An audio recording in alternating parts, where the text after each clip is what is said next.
Problemado sa pag-ibig, pamilya, o nahihirapang hanapin ang sarili? Huwag mag-atubili dahil may nakikinig sa'yo. Love Me, Kathy G. This letter is from Peachy. Dear Kathy G, ako nga pala si Peachy, 45 years old, 45 taong gulang. May asawa at 2 anak na babae. Kathy, masaya naman ako, maayos ang asawa ko, mabubuti ang anak ko. Sabi nga nila, isang masayang pamilya. Pero sa kabila ng lahat ng yon, may bahagi ng sarili kong parang laging may kulang. Isang espasyong hindi ko maipaliwanag sa loob ng dibdib ko. Doon ako napaisip kung ano pa bang kulang sa mga bagay na meron ako. Parang wala na, pero talagang may bagay na minsan hindi natin mapaliwanag, Kathy. Pero habang tumatagal, mas lalong nagiging malinaw ang tanong sa loob ko. Ako ba talaga ito? Napansin niyo ng asawa kong si Ben, Kathy, madalas daw akong tulala. Parang laging may iniisip at hindi mapakali. Mas pinili ko mapag-isa, maglakad sa mall na mag-isa, uminom ng kapeng mag-isa, kahit pwede ko namang kasama ang aking pamilya. Isang gabing tinanong niya ako kung anong nangyayari sa akin dahil okay naman kami, Kathy. At doon ko unang inamin sa asawa ko na hindi ko pa rin lubusang maintindihan na may hinahanap ako sa sarili ko.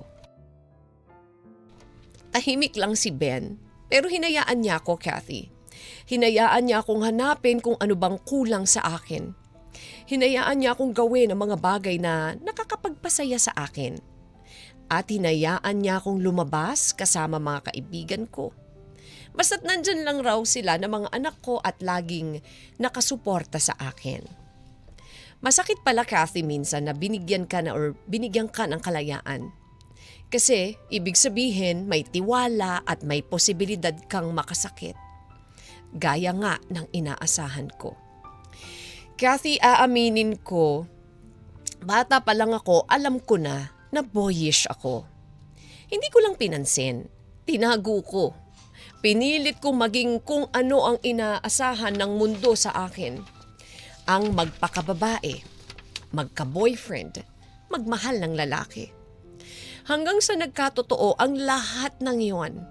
Nagkaasawa ko, Kathy. Nagkaroon ng anak at nabuo ang pamilyang pinangarap ko. Habang hinayaan ako ni Ben na hanapin ang sarili ko, bigla kong nakilala ulit si Helen. Ang una at tanging babaeng minahal ko noong high school. Isang lihim na itinago ko sa loob ng maraming taon. Kathy, may sarili na rin siyang pamilya tulad ko. Akala ko, simpleng kamustahan lang hanggang sa inaya niya na akong makipagkita sa isang mall. Masaya at habang tumatagal ang pagkikita, unti-unting bumabalik ang mga feelings na matagal ko nang ikinulong.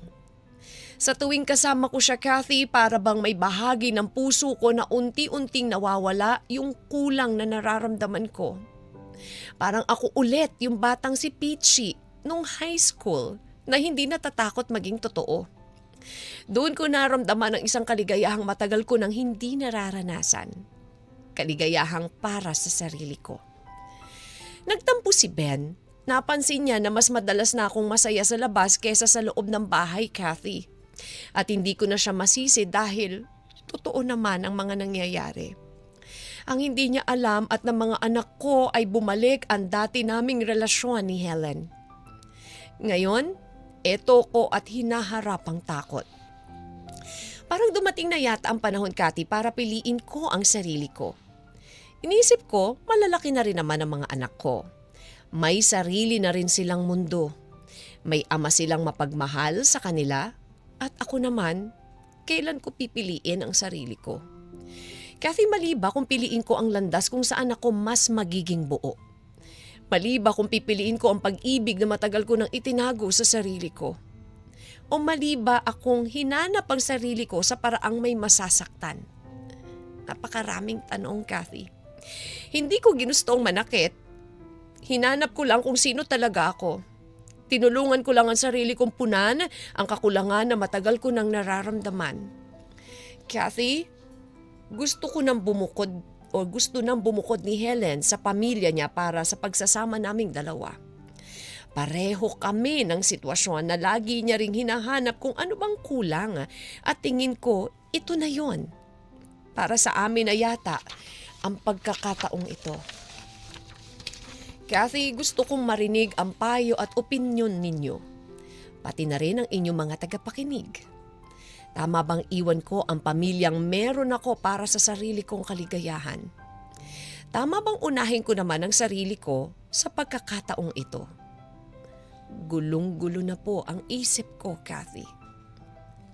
Sana po ay mapagpayuhan niyo ako.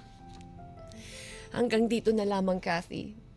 At maraming salamat sa pagbasa ng aking liham. More power and God bless you all. Lubos na nagmamahal. Peachy. Love Me, Kathy G.